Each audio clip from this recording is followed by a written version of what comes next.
Apprendre à disparaître est aussi important qu'apprendre à être dans la vie de quelqu'un.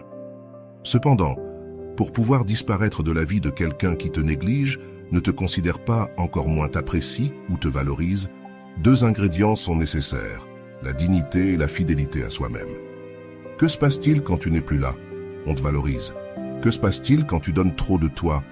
C'est simplement du gaspillage. Généralement, on entend souvent que lorsqu'une personne veut mettre fin à une relation, elle fait tout pour que la relation devienne un enfer, dans l'espoir que l'autre partie se lasse et décide de mettre un terme. Cependant, il existe un effet inverse, bien plus courant dans les relations, qui est l'auto-sabotage en faveur d'une relation vouée à l'échec.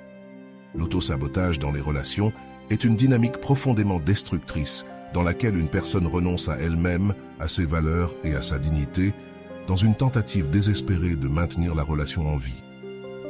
Cette renonciation ne se produit pas de manière consciente ou délibérée, mais est le résultat d'une série de petites concessions. Accepter des comportements qui nous blessent, justifier des manques de respect, et fermer les yeux sur des situations que, au fond, nous savons que nous ne devrions pas tolérer.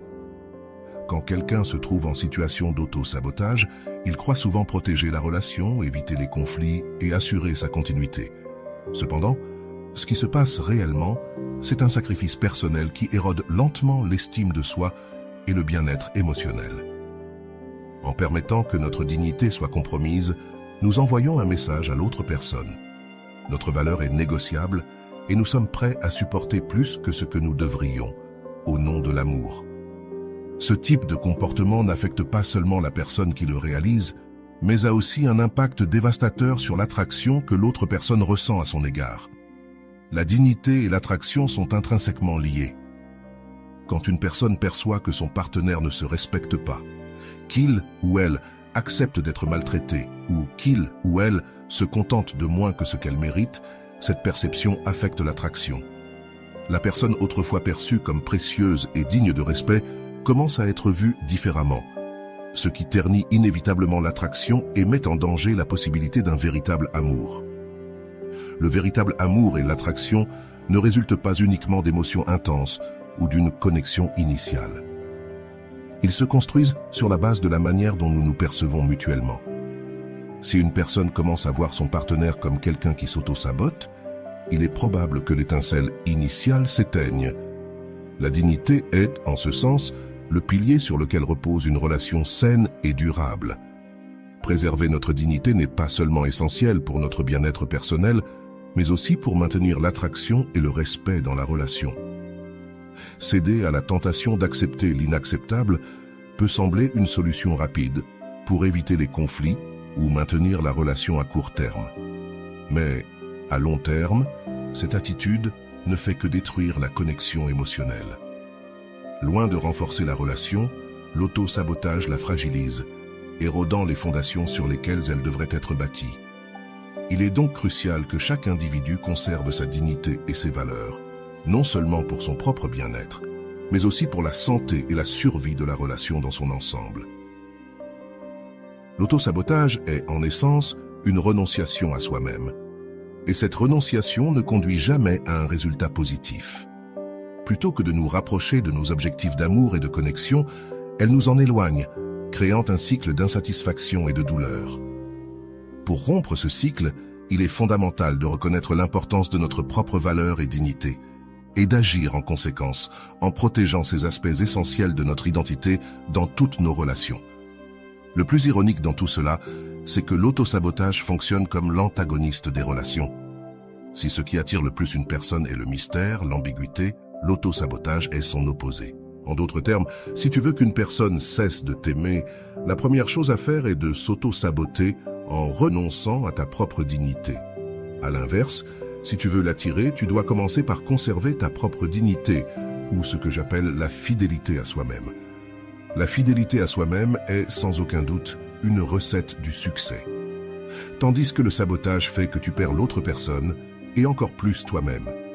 Cela dit, perdre quelqu'un n'est pas aussi grave que de te perdre toi-même. Sacrifier sa propre dignité pour une autre personne est dès le départ une recette contre toi-même. C'est comme cracher en l'air et prétendre que la salive ne te retombera pas dessus. Littéralement, elle te retombera dessus.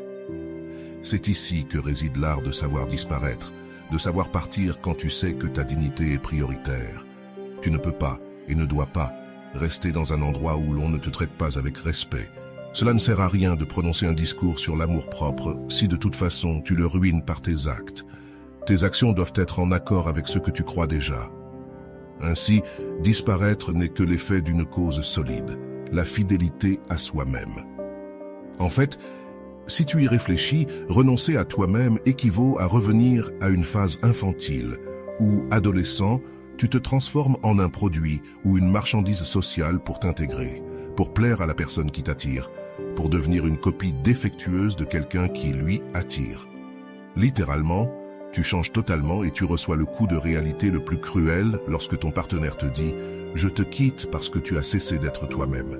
Tu n'es plus la personne dont je suis tombé amoureux. » Littéralement, tu as renoncé à toi pour te conformer et ce qui s'est passé, c'est que l'expérience t'a fait payer le prix.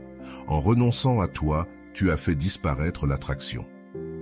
Ainsi, l'essentiel ici est de préserver sa dignité et sa fidélité envers soi-même. Quand une relation repose sur l'authenticité mutuelle, elle crée un espace où les deux personnes peuvent grandir individuellement et en tant que couple. Ce type de relation devient un refuge où chacun peut être vulnérable, exprimer ses pensées et émotions les plus profondes sans craindre d'être jugé ou rejeté. L'authenticité favorise la confiance et la confiance est le socle de tout lien durable. Cependant, lorsque quelqu'un décide de renoncer à son authenticité, l'équilibre se brise. En essayant de satisfaire l'autre à tes propres dépens, non seulement tu sacrifies ton individualité, mais tu érodes également la confiance dans la relation. Ton partenaire peut percevoir ce changement, et bien que tout semble aller bien au début, avec le temps, le manque d'authenticité devient une barrière insurmontable. Il est important de se rappeler que l'attraction ne repose pas uniquement sur l'apparence physique ou le fait de répondre à certaines attentes, mais sur la véritable connexion qui s'établit entre deux personnes qui s'acceptent telles qu'elles sont. Quand tu te présentes à quelqu'un avec ta véritable identité, tu dis « Voici qui je suis, avec mes forces et mes faiblesses, mes lumières et mes ombres. » Ce niveau d'honnêteté n'est pas seulement rafraîchissant, il est aussi irrésistible, car au fond, nous cherchons tous quelqu'un avec qui nous pouvons être complètement nous-mêmes. L'authenticité a également un impact sur la façon dont tu te perçois. Rester fidèle à tes valeurs et croyances te renforce intérieurement, te donne un sentiment de but et de direction. Quand tu vis en accord avec tes principes, tu te sens plus sûr de toi, plus complet, et cette confiance se reflète dans tes interactions avec les autres. Tu n'as pas besoin de l'approbation extérieure pour te sentir valable, car tu sais qui tu es et ce que tu vaux. Ce type d'assurance est incroyablement attractif et constitue la base pour construire des relations saines. D'autre part, lorsque tu sacrifies ton authenticité, tu commences à ressentir une déconnexion interne. Tu as l'impression de vivre une vie qui n'est pas la tienne, de jouer un rôle qui ne t'appartient pas. Cette dissonance interne ne génère pas seulement de l'insatisfaction, mais t'empêche aussi de ressentir le véritable amour et la véritable connexion. Tu es piégé dans un cycle de complaisance et de sacrifice qui te détourne de plus en plus du bonheur et du bien-être que tu souhaites. Il est crucial de reconnaître quand tu es en danger de tomber dans ce piège de l'auto-sabotage. Demande-toi, est-ce que j'agis en accord avec ce que je crois vraiment et ressens ? Est-ce que je suis fidèle à moi-même dans cette relation ? Si la réponse est non, il est temps de t'arrêter et de réfléchir. Maintenir une relation au prix de te perdre toi-même n'est jamais une victoire.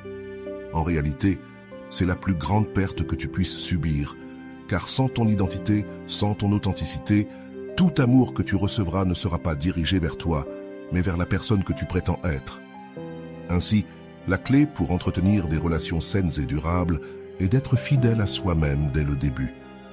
Il n'y a rien de plus attractif qu'une personne qui sait qui elle est et n'a pas peur de le montrer. En préservant ta dignité et ton authenticité, non seulement tu protèges ton bien-être émotionnel, mais tu crées également des relations qui sont sincères, respectueuses et pleines de véritable amour. En fin de compte, c'est cette authenticité qui permet à deux personnes de vraiment tomber amoureuses, non pas d'une version idéalisée ou fausse, mais de qui elles sont dans leur essence la plus pure. J'espère que vous avez apprécié regarder ma vidéo. Si vous êtes toujours là, merci de laisser un commentaire sur ce que vous avez appris ou ce que vous aimeriez ajouter. Comme toujours, je vous souhaite du bonheur dans votre vie.